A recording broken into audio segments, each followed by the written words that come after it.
Today for Form Friday, we're gonna help out Claudia. Claudia is a member of our free Facebook community, Sustainably Strong and Lean, and she submitted this squat video for us to review. So I wanna point out a couple of things for you, Claudia. The first one is, so this video right here is from the back view. And what I can tell right away, do you see how your elbows, every time you come down into that squat, are kind of coming forward at the bottom? We're gonna talk about that in a second, okay? And the second thing I wanna point out here is in this video where we're looking more from the side, I can see that you really aren't able to achieve proper depth because of your limited ankle mobility. So we're gonna talk about that as well. Let me show you how you can fix the elbow cave and how you can fix that ankle mobility to make sure that you are squatting better, squatting stronger, and ultimately reaching your goals. All right, the first thing we're gonna look at is how you're actually setting the bar up before you even lift it off the rack.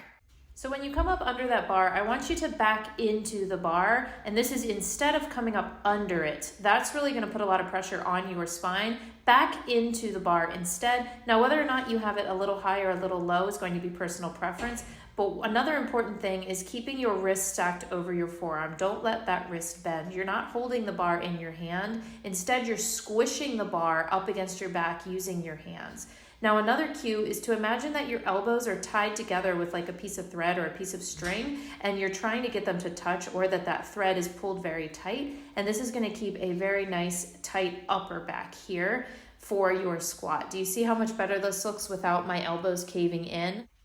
All right, now let's talk about that ankle mobility a little bit as well. So ideally, when we are in a squat, we want our knees to clear past our toes. Do you see how far my knee is past my toes? Without proper ankle mobility, we're not able to get the hips as low into a squat, and we also tend to fall off balance a little bit. So getting that knee to be able to pass your toe is going to require some extra mobility. So I really highly suggest that you insert some mobility drills into your training, and here's a really easy one that you can do. So before squatting, you're going to get into a low lunge, and you're just going to practice pushing that knee forward while keeping your heel down. Really important that the heel stays down so that we can work on that ankle dorsiflexion here, okay? So you're gonna push forward. You can rock back and forth a little bit. That's tibial rotation we're pushing there. Talk about that in another video.